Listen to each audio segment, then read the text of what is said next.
Namaste everyone. Welcome to the Yoga Box, the box of knowledge or box of wisdom. Today our topic is about teaching yoga or to be a great teacher. So, I want to ask you a question. Have you ever felt like you couldn't teach because you couldn't do a certain poses? Or you're comparing yourself with the fancy poses that you see around the social media? Or even you might feel like I'm not enough to be a yoga teacher. So that's not the question. Here is the good news. Fancy poses or doing advanced asanas have nothing to do with being a great yoga teacher. So I would like to quote from Alexandria Crow.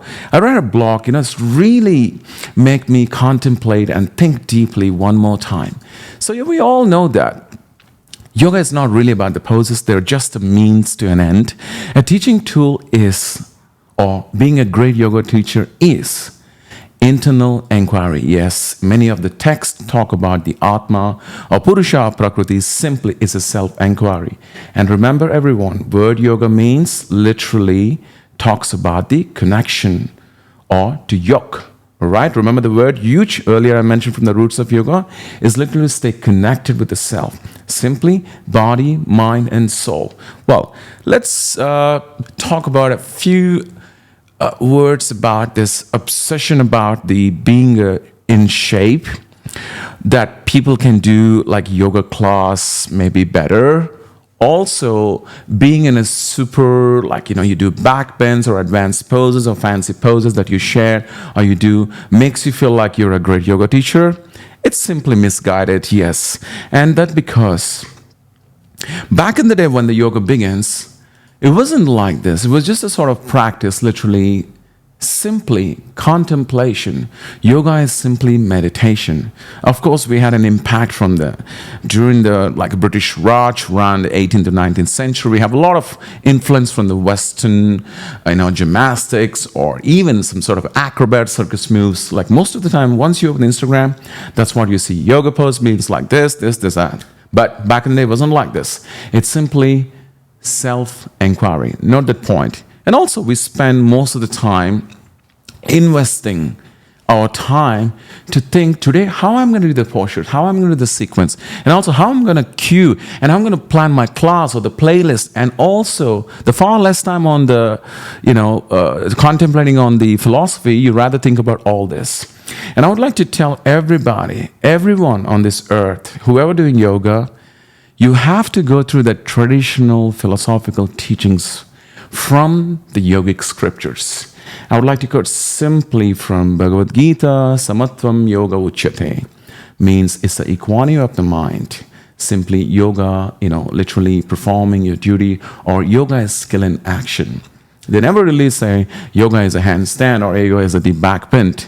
It's simply talking about Samatvam Yoga Uchyate, equanimity of the mind. Simply bringing the mind center and anchor and staying focused. And also I'd like to quote from the Patanjali Yoga Sutras, atha yoga anausasanam. It's like the power of now, or the yoga begins now. So it's like literally you're always meditating, so like staying in the presence. That's really, my friend, it's yoga. Even there's a word most of the time I've seen on the internet, it's saying like yoga off the mat. It literally means you always stay connected with your self-enquiry and behaving with the yama, niyamas, and whatever you learn in the trainings or workshop, which is the Ashtanga Yoga philosophy from the Patanjali Yoga Sutras. So let's get into this this fancy pose. I'm going to flip back a little bit. So fancy pose doesn't mean that they understand deeply the yoga philosophy or you really understand the system of yoga. Maybe you do, then it's a good thing. Or maybe you're not, then it's not a bad thing. It's never too late. What I'm trying to share, and I'm not trying to persuade or pursue people, I'm just trying to bring that clarity. Yoga is nothing to do with the fancy poses. It's simply the self-enquiry. So let's begin to talk about this, spiritual evolution. Once you have this, the studies, and once you have this grasp of knowledge, they simply assist you in your own spiritual evolution and also spiritual evolution of your student. So it's very important to guide people into the clarity with the wisdom. And once again, the yoga box. This is what it talks about, the box of knowledge or the wisdom. So without this yoga broader philosophical context, people are just teaching simply, I would say, acrobatics, gymnastics, or in a physical workout. Yes, you can say the third limb, asana. Asana is to sit, for sure. That's the Sanskrit translation. But yoga asana, from the various texts looking at like Hatha yoga literally requires a strong physical practice. Ashtanga vinyasa yoga, strong solid practice. You need a foundation, literally the physical base. And also they have sort of kriyas, this and that. The whole point is that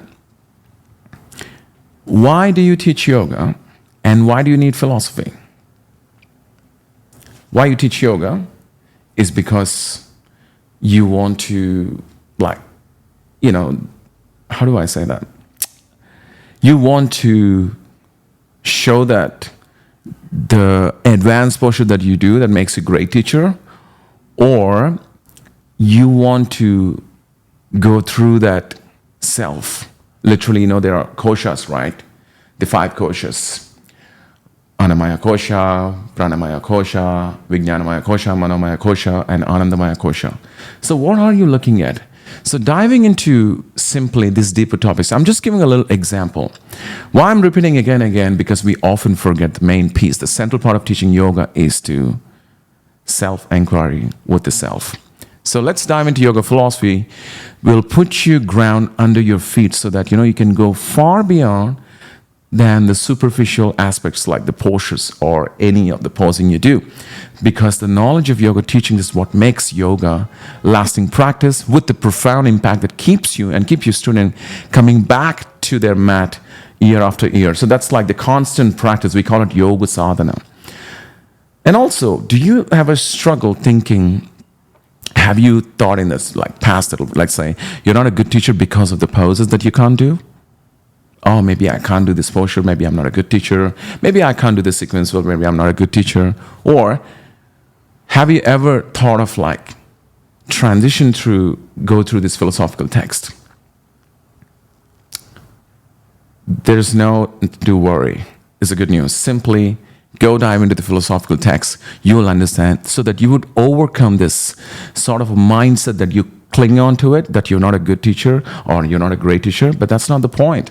The solutions are simply looking at the yogi's sacred texts like the Bhagavad Gita, Sutras, Sankhya, and also truly looking at yourself and to create a meaningful and applicable relationship to these texts and with yourself and also to the others, so that simply you begin to understand yoga is not about doing an advanced poses or doing a fancy poses. It simply talks about this self-enquiry. I hope this talk is helpful, and I would just like to state one more time from Alexander Crow. Once again, here it is. Think you can't teach yoga because you can't do fancy poses? Question mark. Good news. Fancy poses have nothing to do with it being a great yoga teacher. Underline this point. And on a side note, if you're ready to put yoga philosophy ground under your feet, let's start right now. Why later? Start right now. Once again, I would like to quote the Patanjali Yoga Sutra, the first verse, atha, yoga, anausasanam. So let's deep dive in and immerse yourself for self-enquiry. It's simple. Atha, yoga, anausasanam. Let's begin. The yoga begins now. Thank you and namaste.